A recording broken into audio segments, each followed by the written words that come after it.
Egipto dio al fin el gran paso. Desde hace muchos años, desde la caída de la cortina de hierro, cuando fueron derrocados los gobernantes de Europa Oriental, no se veía la salida de un dictador aferrado durante casi 30 años al poder. No se trata de cualquier personaje. Hosni Mubarak era el gobernante del país árabe más poblado, el gran aliado de Estados Unidos en la región y el garante de los acuerdos de paz con Israel. Lo que ha pasado es muy importante y lo que viene también. Por eso, para mayor claridad de todos, hemos invitado a un especialista. Se llama Hasan Turk, es de Turquía, pero nos atiende en Medellín porque actualmente es profesor de Relaciones Internacionales y Geopolítica de la Universidad de Antioquia y la Universidad de Medellín. Es un estudioso de conflictos internacionales, en especial, por supuesto, del Oriente Medio, de terrorismo también y del Islam. Profesor Turk, buenas noches. Muy buenas noches, señor Jorge. Profesor, no sé si sea posible decirlo en pocas palabras, pero se lo voy a solicitar. ¿Por qué finalmente cayó Mubarak? Señor Jorge, primero era muy insostenible porque Hosni Mubarak durante 30 años gobernó al país con mano de hierro y la población ya estaba muy cansada. Y también que el ejército no tenía un apoyo muy claro hacia el régimen, porque dentro del ejército había divisiones, algunos los oficiales viejos apoyaban al régimen de Hosni Mubarak, pero había una voz nueva dentro del ejército. Los nuevos oficiales no apoyaban tanto al régimen y durante 30 años sin democracia, sin libertades y con una economía pésima, como ustedes bien saben, en Egipto hay más de 1 millón de personas viviendo en los cementerios y más de 40 y 50% de la población al día ganando $1 o $2. Entonces la población no podía aguantar más y querían ver rostros nuevos y al final, tras 18 días de manifestaciones, sí lograron el objetivo. Profesor, ¿cuál es la composición de las fuerzas que tumbaron a Mubarak? Primero, obviamente, en eso la tecnología es muy importante, las redes sociales es un actor muy importante, la población, especialmente los jóvenes, aunque los hermanos musulmanes no fueron desde el comienzo un actor muy importante, pero luego sí participaron en las manifestaciones. Luego, como dije, el ejército desde el comienzo apoyó las manifestaciones.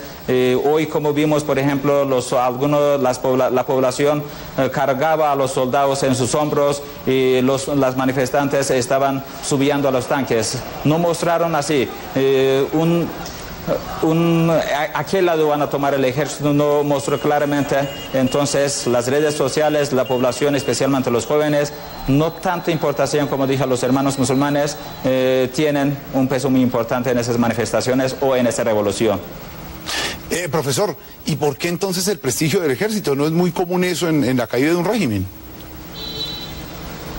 Sí, el ejército, obviamente, así, una de las preocupaciones del Medio Oriente o de Egipto, que el ejército qué camino va a tomar, o Egipto qué camino va a tomar. Muchos analistas internacionales están viendo dos opciones que puede tomar Egipto. Uno, el modelo turco de mi país, que también con una población casi 99% musulmana, y es un estado laico, democrático y entre las primeras potencias económicas. Entonces es un modelo que pueden tomar. Pero también en otro lado se puede tomar, como el ejército es muy fuerte, el camino de Pakistán, entonces sería un caos para Egipto. Todo lo que hicieron los manifestantes, la población, estaría en vano, mejor dicho, si el ejército toma los poderes. Profesor, ¿qué pasará en el mundo árabe? ¿Seguirá un efecto dominó ahora que cayó la pieza más grande? Señor Jorge, yo así muy atrevidamente voy a comparar esa revolución con la Revolución Francesa en el año 1789, como la Revolución Francesa hizo un eco y hizo mucho cambio profundo en el ámbito social, político, económico, en Medio Oriente o en general en el mundo. Ahorita esa revolución francesa, perdón, la revolución egipcia también tiene los mismos objetivos. Hace 200 años los franceses querían tumbar una monarquía, ahorita quieren tumbar un régimen de 30 años, también querían más libertades, más derechos. Egipto en ese caso es un país muy importante, fue el líder del panarabismo, es un país con más de 80 millones de población.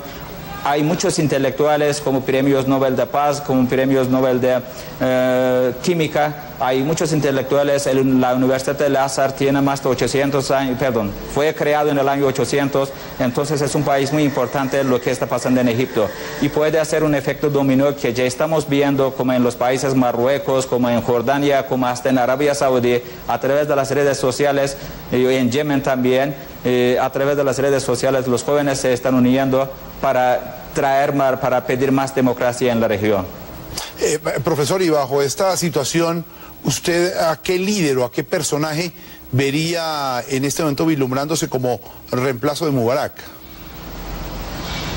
Hay personajes, por ejemplo, en el ámbito internacional, algunos consideran como el señor Mohamed El-Baradei, exdirector de la agencia atómica, que tiene un peso muy importante en el ámbito internacional, buena relación con Estados Unidos, pero hay preocupaciones como la señora de él es iraní y en la guerra de Irak, de invasión de Estados Unidos ahí en Irak, criticó mucho y no aceptó las sanciones que tenía ya Irak armas nucleares. Entonces, en ese sentido, si Estados Unidos de verdad se puede confiar en él o no, pero otra cosa, la población especialmente puede tener una desconfianza en él porque durante 30 años vivió en el exterior, en Europa, y no conoce la situación política, social, ni del país ni de la región. Entonces, en la actualidad hay jefe de las fuerzas militares, el señor Sanin, él dicen que se tiene una excelente relación con Estados Unidos durante años. Ustedes como bien saben, Estados Unidos apoyó económicamente a Egipto con más de 1.500 millones de dólares o euros, y esa plata mayoría llegaba al ejército. Entonces, con el Pentágono va muy bien el jefe de las fuerzas militares. Algunos dicen que sí puede ser un ejemplo, pero en la actualidad de verdad lo que quieren la población, un cambio, unas caras nuevas, una sangre nueva, un rostro nuevo. No quieren ver ningún ni de Mubarak, ni familiar de él, ni de sus ex gabinete. Lo que quiere es la democracia del pueblo egipcio. Es decir, ni pensar en el actual vicepresidente que ha sido vocero en los últimos días.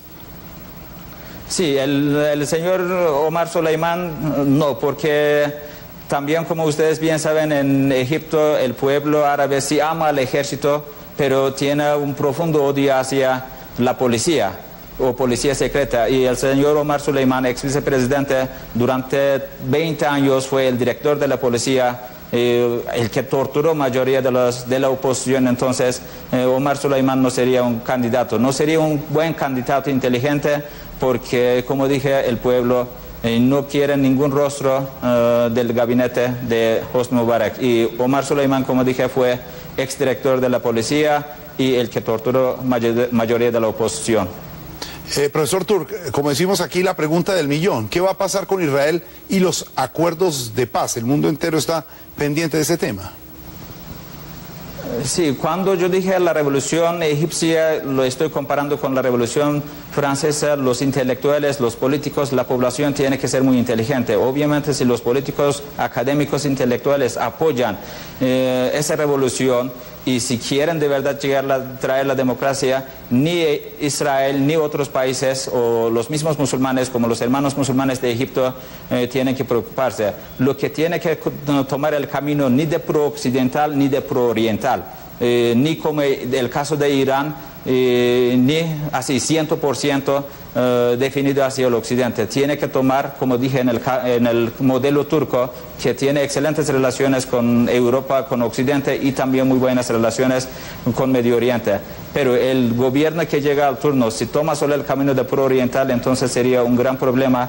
Y si llega solo al pro-occidental, también los mismos jóvenes serían capaces de tumbar.